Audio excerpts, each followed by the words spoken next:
Stiu aí video minha avó.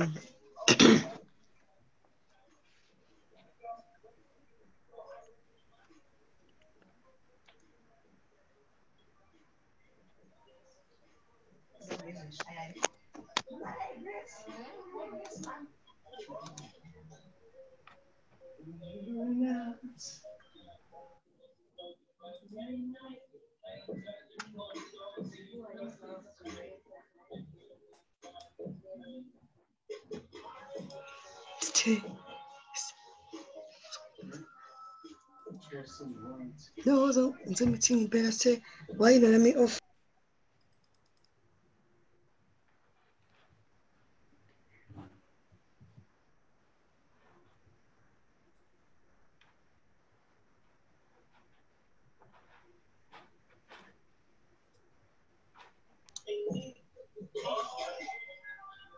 Bunzan.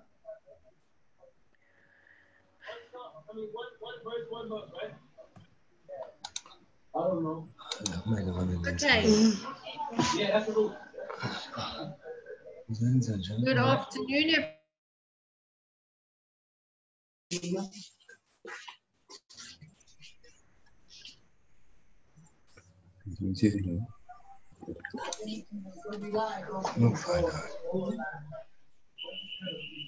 Okay, good afternoon. Can everybody hear me? Yes. Yes. Yes. We're going to kick off now because if we don't, we're going to run very late. So welcome this afternoon to our webinar, webcast, online Zoom meeting. Thank you to our supporters and partners, EY, for putting this event together for us. Managing the supply chain through COVID-19. You've solved the now, but what about the next and beyond? These are the questions on everybody's lips at the moment. We are just managing to get through the tsunami that has hit us, but what comes after that? So these are the things that we're going to look at today. Okay, so like I said, welcome to everybody. So I want to say off the bat that we SAPICS are new to this. We typically do live events, so this online platform is quite a new thing for us.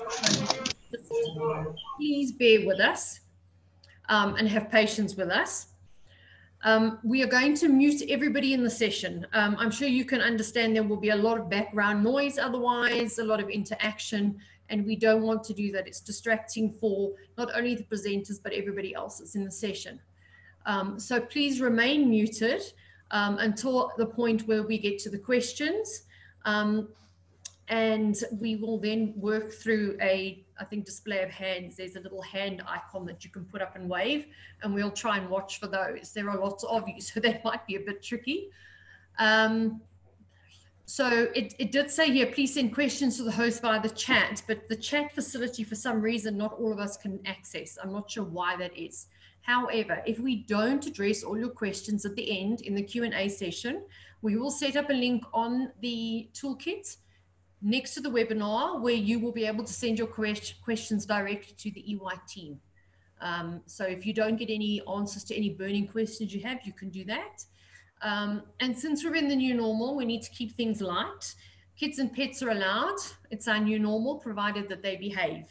I'm sure you all have meetings with animals walking across keyboards, children that need to go to the bathroom, etc., etc., etc. So that is our new normal. I'd like to say again a big thank you to EY for pulling this together. They've been doing a lot of incredible work at this time during COVID-19, helping their clients and across the world. So not just restricted to South Africa, but global. I mean, they're an enormous global organization. They've got some valuable perspective and insight from being in the situation to post the situation. So what's happening in China now as they start to re-gear up. And we have supply chain professionals from across the globe. We have from South Africa, we have from the UK, we have from China, and we have from India. So I think that really gives us a nice spread of talent and professionals from across the world. So without further ado. From Canada. I would like to introduce Gloria. You're kicking off. Gloria is a partner at EY South Africa and brings about 20 years of deep procurement and supply chain experience gained in various industries and professional services. She leads EY's South Africa supply chain operations practice. She has a very impressive bio and CV. I'm not going to go through all of it. So Gloria, welcome, and we look forward to your message. Thank you. Thank you, Tanya. Welcome, everyone, and thank you to SAPICS for this opportunity to share our insights with a lot of our businesses globally. I understand that we've got people not just from South Africa, but across the globe, including Canada. So welcome, everyone. I am delighted to join you in this webinar. My name is Gloria Yekanipeni, as you've heard.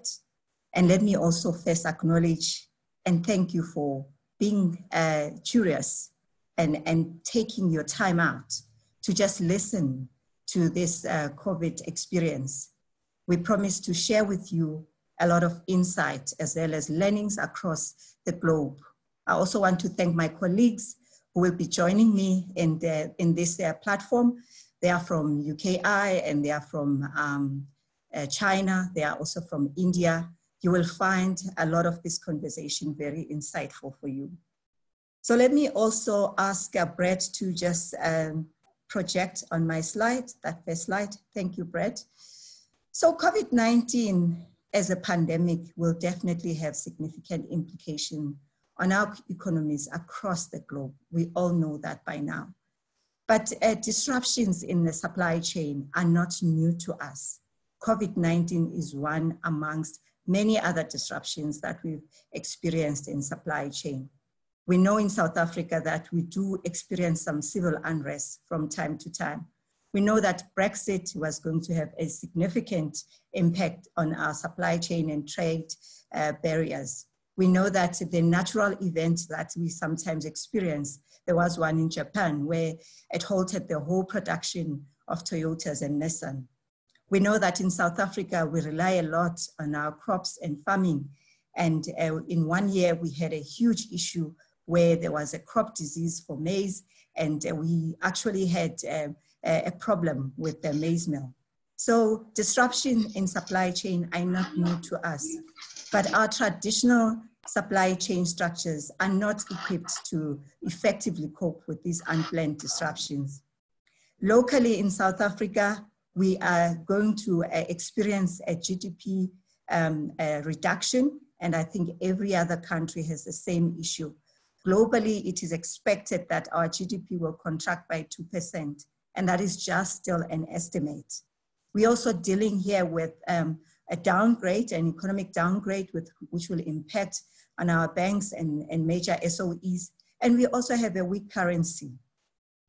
SARS was not able to collect revenue targets as expected, so there's lower revenue collection, which also impacts on our revenue as a country. We also know that investors have decided to keep their capitals within their own countries. We're also doing that as South Africa, where the banks have been asked to withhold dividends, and so that we can have some capital adequacy as a country. So what does that mean? That means that we are all interlinked. Our supply chains globally are interlinked, are interconnected. Any challenges that you have in other regions will always impact on other regions. We know that we have issues around raw materials where we rely on other regions to import these raw materials. In terms of the sectors, we've seen a huge impact on the supply chain.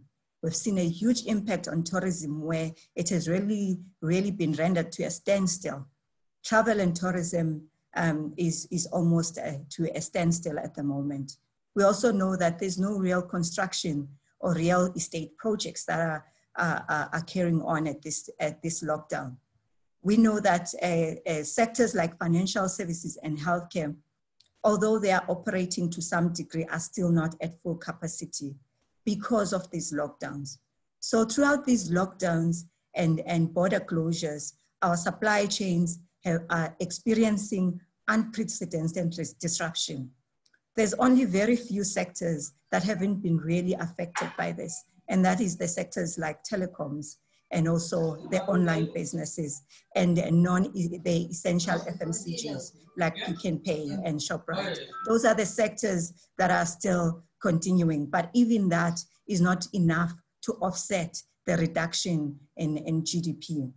So what are the questions for you as a company? What are the questions that you need to ask yourself as a business as we are operating under business unusual and we are preparing ourselves to operate under the new normal? What is that new normal for us? What we need to ask ourselves is, how do we prepare for a period, the next phase of this COVID? In terms of the predictions, the pandemic itself will not result in an immediate recovery. We will experience these ups and downs.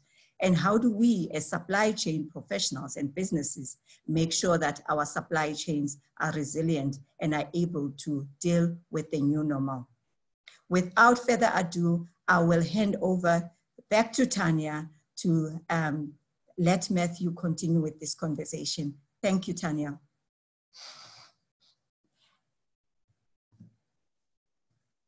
Sorry, I need to unmute myself. Thank you, Gloria, for sharing that. It kind of gives us a picture of doom and gloom, but that is the reality of our situation as it stands at the moment. I'm going to now introduce Matthew Burton from the UK. Matthew is EY's EMEA Digital Operations Leader, obviously out of the UK. So Matthew, we look forward to hearing your thoughts on COVID-19 and the type of impact you've seen from a UK perspective. Thank you, Tanya. Matthew Burton here. Hopefully you can all hear me. So I'm going to talk a little bit about now, next and beyond for supply chain and operations. And so if we kind of think about this, so let me first of all explain what I mean by those three kind of buckets.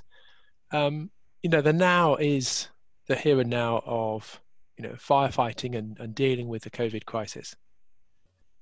Next is starting to think about restarting operations. And for a number of countries in the world, you know, they are already restarting. We are hearing, you know, this week in Europe of tentative efforts to restart parts of German, Danish, and Italian business and way of life. India again was in the news today. Yeah, early efforts to restart, and that might mean that the next phase is just a few weeks or a few months, and then beyond is it's kind of 6 months and after that. Now, there's actually a lot to do. Yeah, for those companies that are still operating to some degree, then they have already a level of advantage. If you are fully shut down or furloughed, then you've got to look at your own health and the health of the extended supply chain in which you operate. So when you think about the potential points of failure, it's no good if you've survived, but actually your customers or your suppliers have not been able to survive this crisis. And so what we've seen in some parts of the world is an effort of leaning in and coming together. The bigger and financially stronger companies trying to help some of their supply base and customer base. And so, for example, one of the leading European consumer goods companies announced a $500 million support for its suppliers and customers. Now, mostly that was in the form of liquidity and cash flow support, so paying bills earlier and trying to help ease cash flow. But all of these things help. So in the now period, trying to get better visibility across the end-to-end supply chain, identifying the points of stress, doing what you can to talk to and support critical suppliers. I talked with one automotive company yesterday. They have 1,100 suppliers, all of whom have to be able to supply the necessary components for them to be able to restart their production line and make the next car. They're encouraging their supply base, who are struggling, to make sure they talk to the banks, talk to the government, see what funding options are available. Then you can start to think about that next phase. So how do you restart a complex multi-tiered supply chain? Often we work on just-in-time or just-in-sequence supply of inventory and components to get our production lines working or packaging completed. But the demand isn't going to be the same as it was before, or certainly not initially. That's the likely outcome. So what are the most popular and in-demand products? What are the best variants to start with? Have you cleared up your order book? It's likely you've got some finished product that was made for customers, but the orders have been subsequently cancelled. So you kind of want to clean up the back order book and make sure that the available inventory is visible. And then you prioritize production. You've got to kind of think about putting in those COVID policies, social distancing, hand sanitizers, and the like on the production lines, in the logistics operations, in the warehouse operations, because you want to be able to protect your people and safely restart. Beyond, there's longer term questions to ask. So there's been a significant shift in channels to market all around the world. We've probably seen more of a move towards digital and e-commerce and omnichannel in a matter of weeks and months than we have in years. Now, not all of that will remain, but some of it will. So it's worth thinking through, how much does the supply chain need to be reorganized to cater for that new reality? How much of the supply chain needs to be moved? Is it all spread thinly around the world, far shore operations and extended supply chains?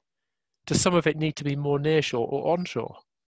Or could you achieve the same result by having better stock depth to improve resilience? And then lastly, there will inevitably be a focus on cost. So you have to re-examine the supply chain design to improve resilience and reduce cost. And we're seeing this, the automotive example I gave earlier is probably an extreme in terms of complexity of supply chain. But many of the businesses I'm talking to, all around Europe, Middle East, India, and Africa, are thinking quite hard. They're actively talking to their supply base. They're talking to their customers to check on their health and well-being financially, as individuals, as people, but also as corporates and companies. And trying to do what they can to help each other to survive, because in today's interconnected supply chain, the whole thing has to work for it to be restarted successfully. If we move on to the next page, I don't propose to go through this, but this is in the material as part of this call. We've listed here a number of immediate actions to think through in response to COVID-19. Many of these you will already be having to do. So, and a lot of these ideas come from leading practice we're seeing elsewhere. And they are not just about operating today and managing the crisis right now, but they're also starting to think about how do you restart.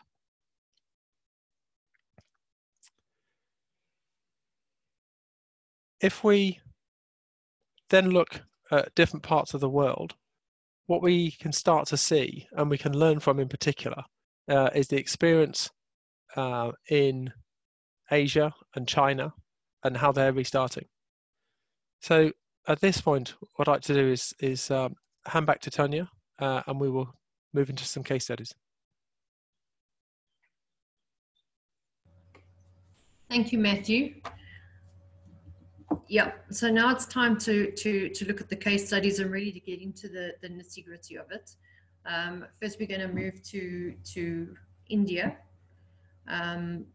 Ujesh, Supply Chain Operations Consulting Partner of EY India. Welcome. Thank you for joining us and being with us here this afternoon.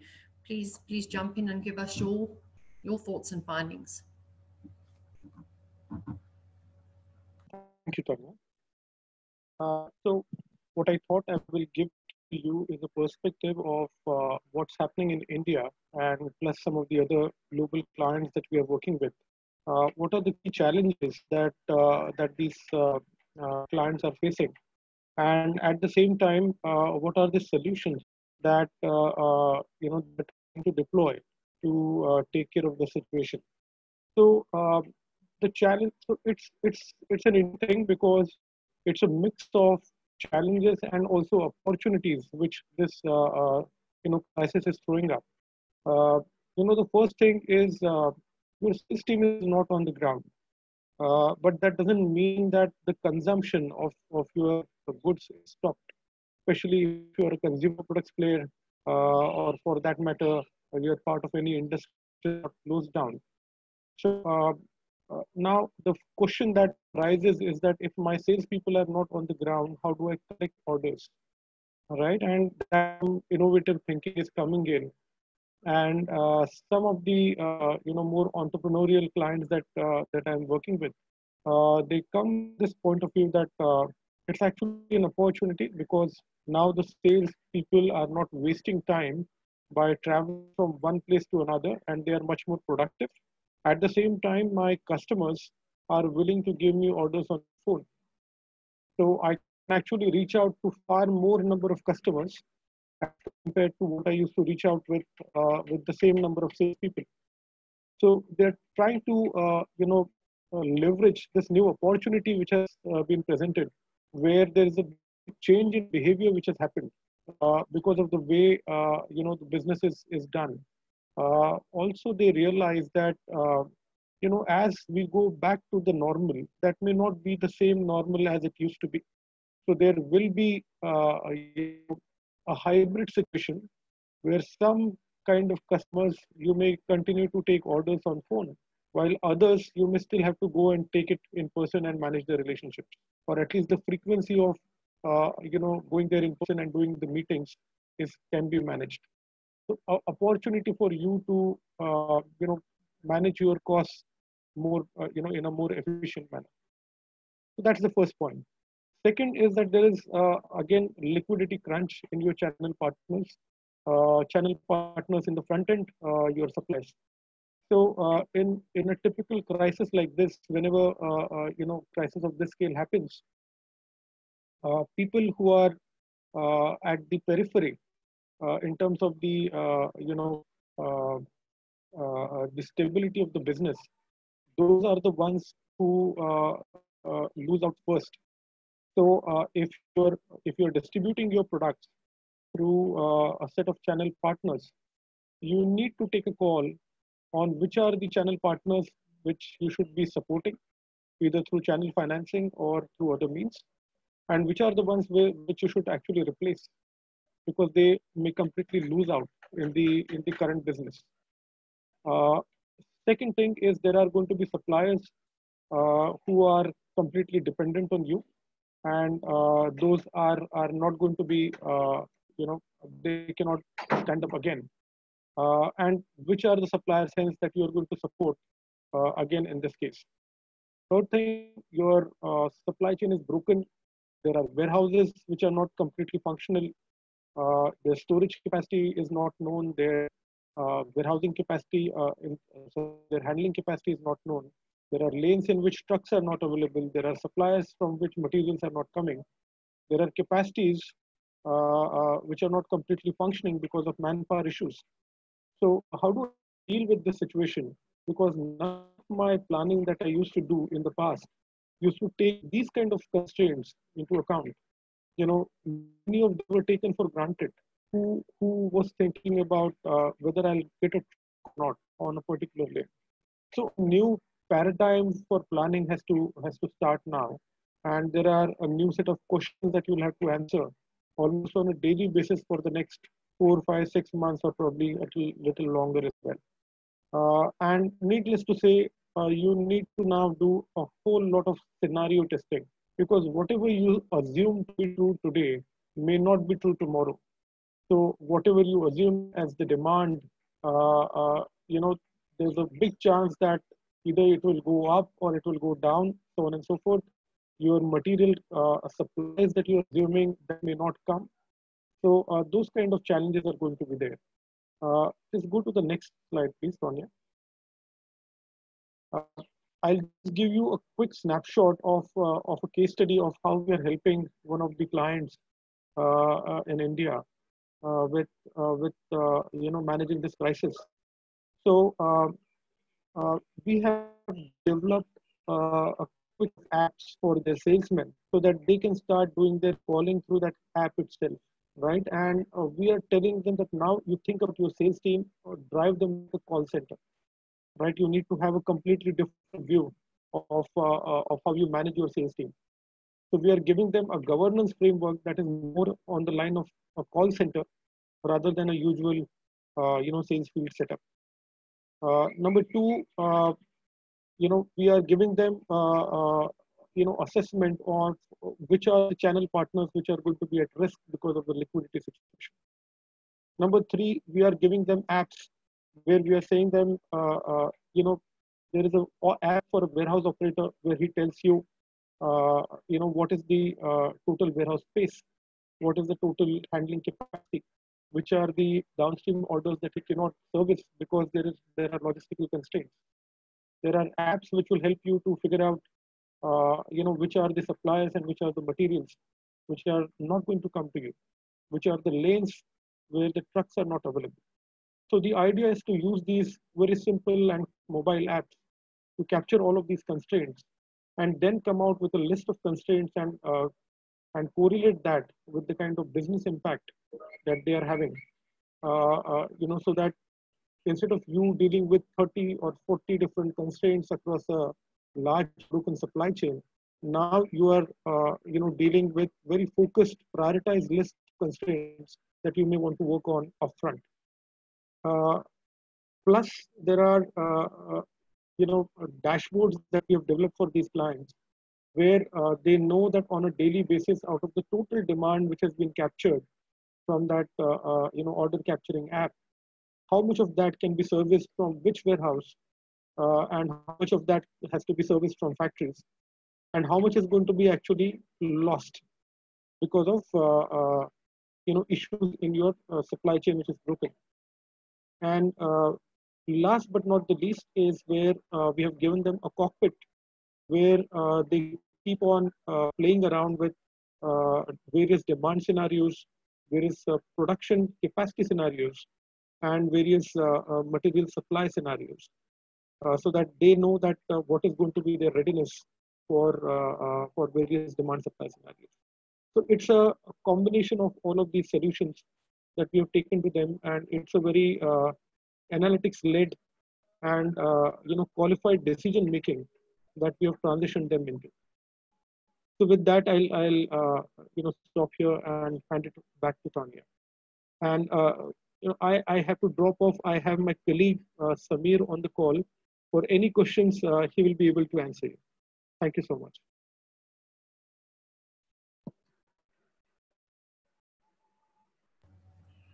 Sorry about that. Thank you so much, Yogesh. Thank you for your insights and that really good case study there. I hope that this information is giving you all some food for thought on how you might be able to move forward now, moving out of COVID-19. Our last speaker is Nelson Chow. Nelson is a supply chain operations consulting partner of EY Greater China. He leads EY Greater China's procurement consulting division. Nelson, welcome. We look forward to hearing your case study. Thank you, Tanya. Can you guys hear me? We can. Good. So can we flip to the next slide, please? So I will skip my introduction, but what I want to do in this webinar, around 10 minutes, is to go through some of the observations for China on this COVID-19 situation, and also some case study. So first of all, let me give you an overview. We are actually running out of the pandemic probably sooner than a lot of the countries in the world. But China is still having a big impact, right? So if you look at this number, on the import and export figures, definitely our export drops because there are a lot of borders are being closed, so that we cannot export any materials, right, or final products to overseas. But also probably because of the demand, right? If you see China as a kind of global factory, we are a lot of products is actually exported to the mature markets like Europe and the US. But of course, we are also impacted on the imports, right? Because some of the critical parts are also still in some key countries, let's say Italy, Korea, and Japan. So for example, all the mobile phones, like the OLED, a lot of critical components are actually in Korea. So you could see that is also impacted. If you look at those kind of domestic consumption for overseas countries, right? So you expect some travelers from China to go to spend on potential luxury goods or some, buying stuff, right? We cannot go out. So I think there's a lot of impact to overseas country as well. And of course, the people in China right now is actually stuck, right? So they can go nowhere. And you could imagine the tourism industry is heavily impacted, like the airline. Looking on the right-hand side is about the supply chain and operation. Obviously, as we all know that we are kind of a global city, right? I mean, everything is interlinked. So every one component in the global supply chain stopped and we cannot produce. So right now the situation is labor is no longer a problem, but we see a lot of clients having trouble of some critical parts, especially for automotive and the consumer product, especially the electronic handheld devices. They are still having some of the problem. So some statistic at the bottom, so I probably will not repeat that, but we do expect that a lot of clients are actually not too well prepared for the crisis. Coronavirus or COVID-19 is just one of the example. There are also other threats like cybersecurity or terrorism or other kind of supply disruption. So if we could move to the next slide, please. This is a kind of like one pager to show you why we are having some problem. On the left-hand side are some of these potential kind of phenomenon, but why we are having this problem is because if you're running a global supply chain, probably your CFO will ask you to continue to do lean or cost optimization, right? Or as a procurement professional, you try to consolidate your suppliers into, let's say, tier one more, so that they can have more spend and you could have more savings. And maybe your inventory guy will say, let's do just in time, right? So you have very little stock. And then of course, of the demand planning, you may have a kind of like steady planning cycle. You kind of like know what is the historical demand, what is the sales volume, and then you could plan the production, logistic and procurement plan. But right now, I think it's kind of difficult, right? So based on these drivers, I think whatever disruption in the supply chain will let your company supply chain will be quite inflexible to react to this situation. So that's why we're having this problem now. So next page, please. Next page, please. So how can we help, right? We see there are two scenarios, right? One kind of scenario is when your company is still in a crisis mode. What we usually advise our client to do is to go in to do a quick assessment and then set up a crisis management office, or you call it a PMO. So what this PMO does is to look at three things. One is look at your people, right? Your workforce. So it could be like in your manufacturing plant, you cannot have so many workers because everyone is work from home, right? Or you are having problem in your management team because you may not have enough professional to kind of talk to your suppliers, right? Or negotiate the terms of the suppliers. So the first one is really how to kind of set up an office to handle the crisis. And then the second thing is look at your cash flow or your liquidity. So we see a lot of companies are having short-term cash flow problem. As demand drops, you still have to pay your rent, you still have to pay your salary. So how do you kind of talk to your banks or talk to your suppliers to negotiate the payment terms or get some short-term liquidity? And the third thing we foresee is like if you have a very labor-intensive operation, people start to think of how you use robotic. When we say here robotic process automation, it could be a software robot or could be some hardware robot. So if you watch the Netflix, the American Factory, right, as a movie, you can already see some of this labor-intensive process can be automated by machine, right, and robot. Let's say checking of a glass, whether they have defect, instead of looking by eyeball, you actually can use a machine to detect it. So people are actually thinking about how to look for cash flow, looks for productivity or savings through automation, and they also are looking on the long-term workforce planning. So this is when you are in the crisis mode. So if we move to the next page, I'm going to share with you one case study, right? We always say that when you have a challenge, there's an opportunity. So what I show you here is one of the leading e-commerce company in China. It's actually one of the biggest one. The scenario is like this: when everybody is working from home, like the housewife, they can no longer go to the supermarket to buy food, right? So if you look at the bottom first, what they do is they have a mobile app so that the housewife can actually shop online for even like the grocery, even like vegetables, milk, meat, any fresh meat, they could also do that.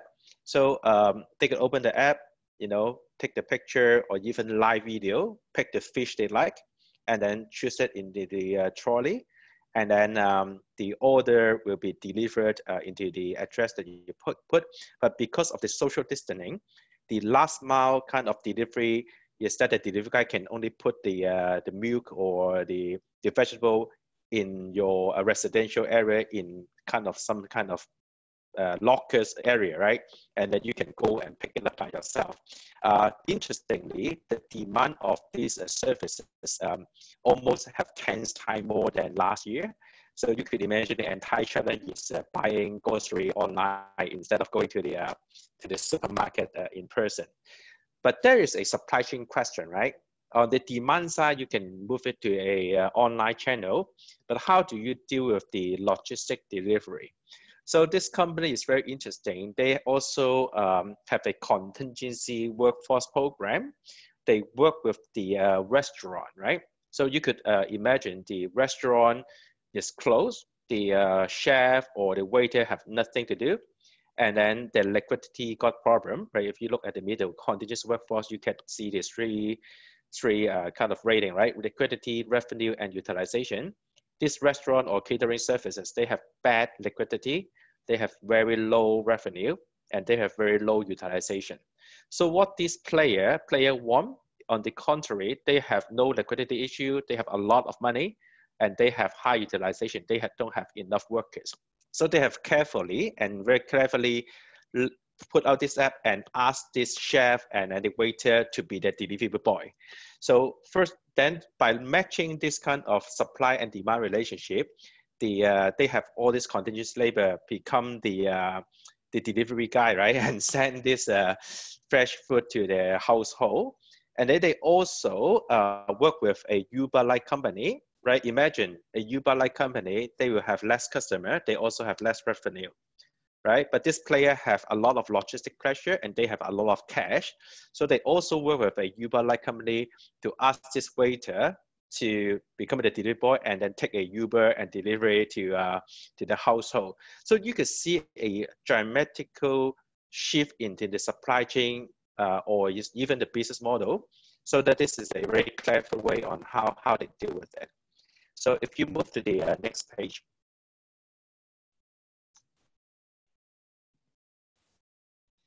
This is another supermarket, right? It's not the online app company, but imagine, right? right now they are already in stage 2. The supermarket is reopened.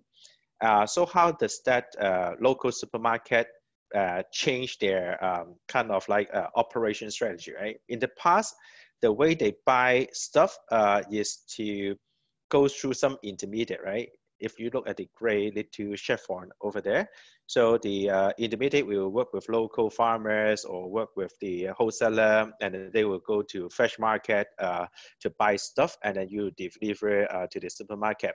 But given the demand surge so increase so quickly, so they suddenly reorganize themselves to be more direct procurement, meaning that the centralized procurement function really go to the fresh market and also the farmers to buy stuff.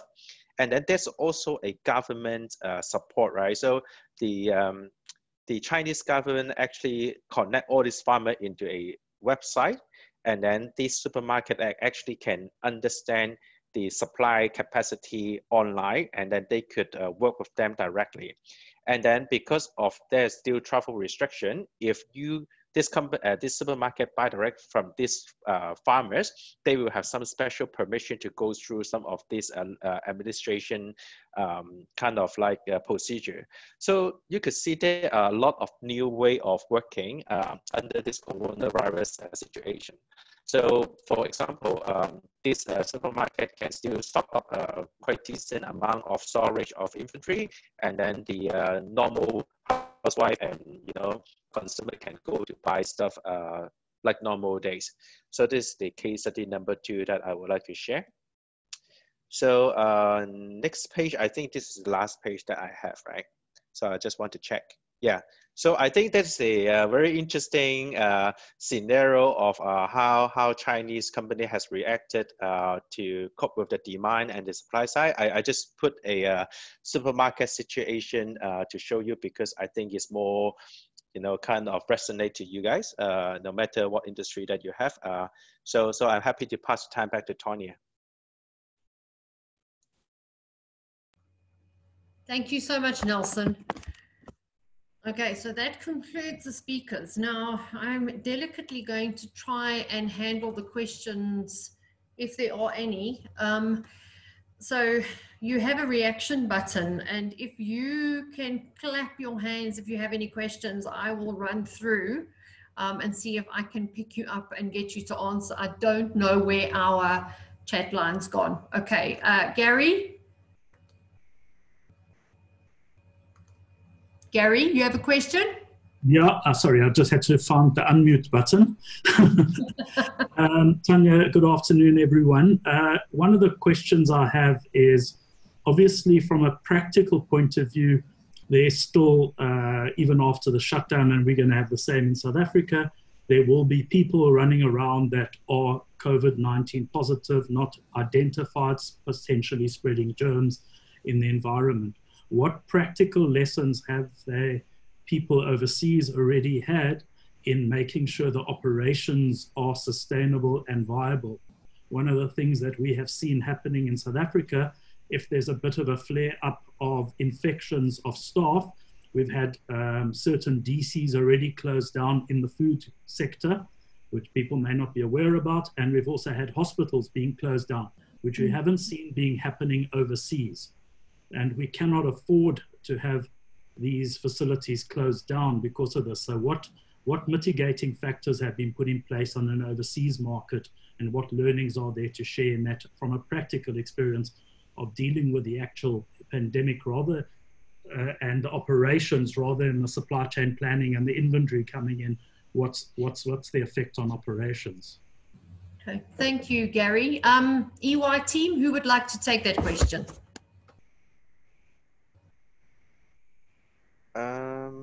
I can try if you don't mind. So I can only representing some of the observation from my personal view, right? I right now based in Hong Kong. And if you could imagine, Hong Kong is a very small city, right? And we are very dense area. So we have 7 million people living in a very small place. So I think one of the key thing, interestingly, we observe people is to, let's say our company, right? We will have to have all the employee download an app, and that app will have kind of like a daily check-in. So first of all, it will identify your location. So because it's geographic enabled, right? Geography enabled, location enabled, and then you have to report out where are you today? Are you working from home? Are you working in the office? Are you at the client site, or are you at other places? The key is to share with you what is your health status. Are you having some minor symptom, or whatever situation? So you have to kind of like daily check in. So first of all, it will have to, there serve two purposes. One is to make sure that people are healthy. And then secondly, it will also kind of enforce productivity, right? Because you don't know what the people is doing, if they are playing tennis out there, or, doing whatever thing, right? So I think this is a way of proactive, first to show people you care, and then look for the health status and the productivity. But also, if they go back to the office, we also have a lot of kind of measures, right? Give them masks, make sure you wear masks all the time. And then we also observe some of these factory, they have a lot of more serious kind of measurement. I don't think there's a perfect way to stop any invisible patient, right? By coming to work or whatever, because they don't have the symptom. But I think we are trying as much as we can to have them to honestly report out, right? And even though if they're, let's say the employee, they don't have a symptom, but they are sitting in the same building that have a infected patient, we also ask them not to come.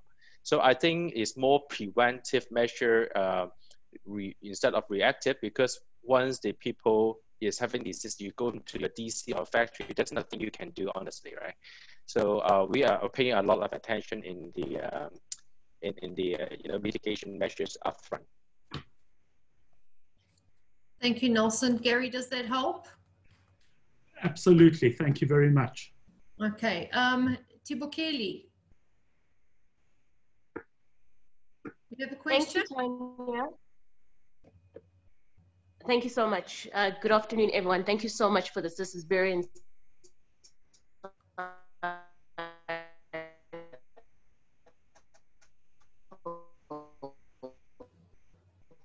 About this is that in terms of supply chain, looking at what the future supply chain will look like, I'd like to approach it more from a South African context.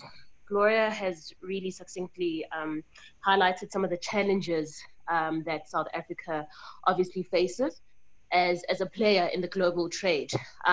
We're one of the regions that are at the heart of the global supply chains.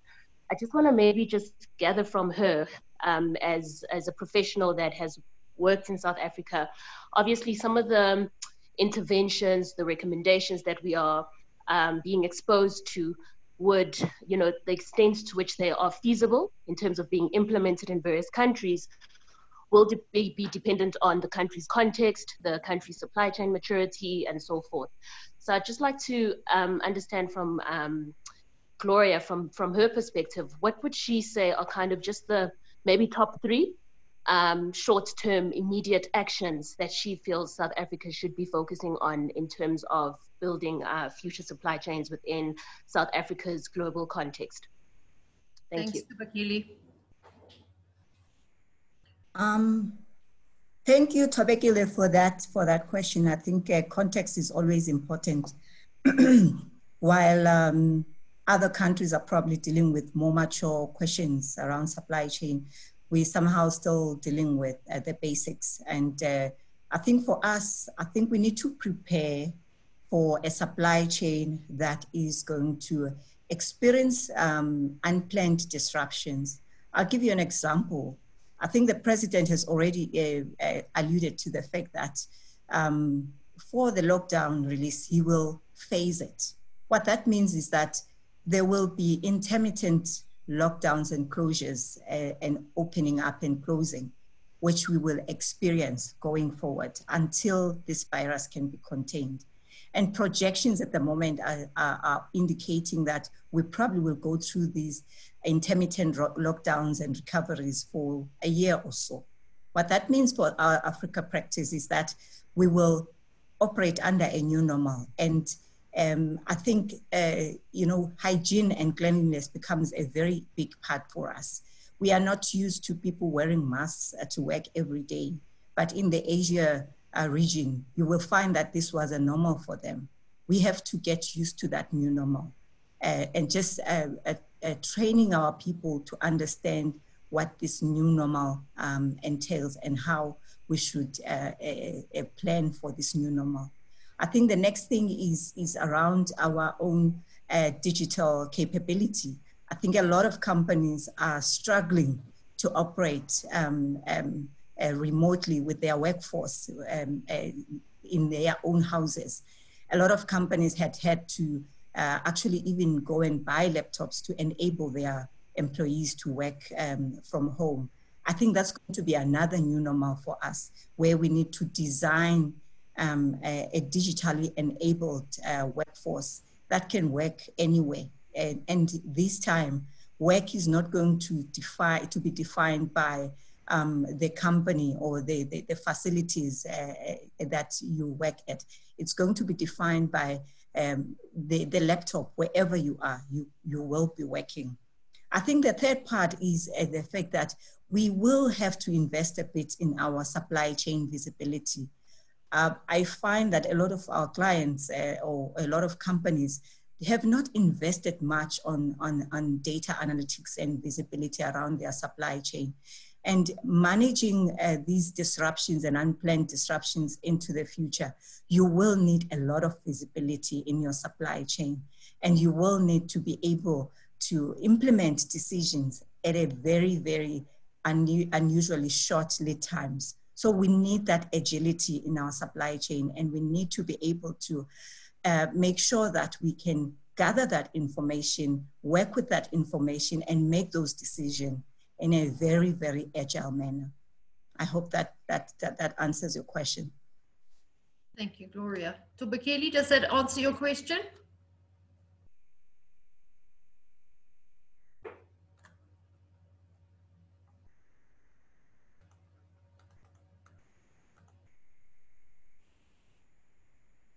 Okay, I'm not hearing anything from Tobakeli there. Thank you, Tanya. It does. Okay, perfect. Thank you, Gloria. Thank you so much. I'm not seeing any more questions, and we are actually out of time, unfortunately. As I mentioned in the beginning, what we will do is put a link up on our toolkit on the SAPICS website. If you haven't been there, there's a toolkit full of information, articles, webinars, podcasts, and there's a helpline, a response team as well of professionals that can help answer any questions that you have or give you some guidance. If any of you are interested in getting involved or giving us some content to share that is helpful to the community, please reach out to me. I would just like to conclude by saying a big thank you to EY and the team. Really, really appreciate you putting together this webinar, and for the content and the really good information, helpful information, which I hope will be useful to all of you moving forward. Again, if there's questions, we'll put up a link. You can fire them across to the team and they can get back to you with any responses. So thank you all for being with us this afternoon, and we look forward to seeing you at another one of our events in the future. Thank you, guys. Thanks, Tanya. Perfect. Thank you. Thank you, Tanya. Bye. Thank you. Bye. Thank you so much. Bye-bye. Bye. Thank you. Everyone. Bye.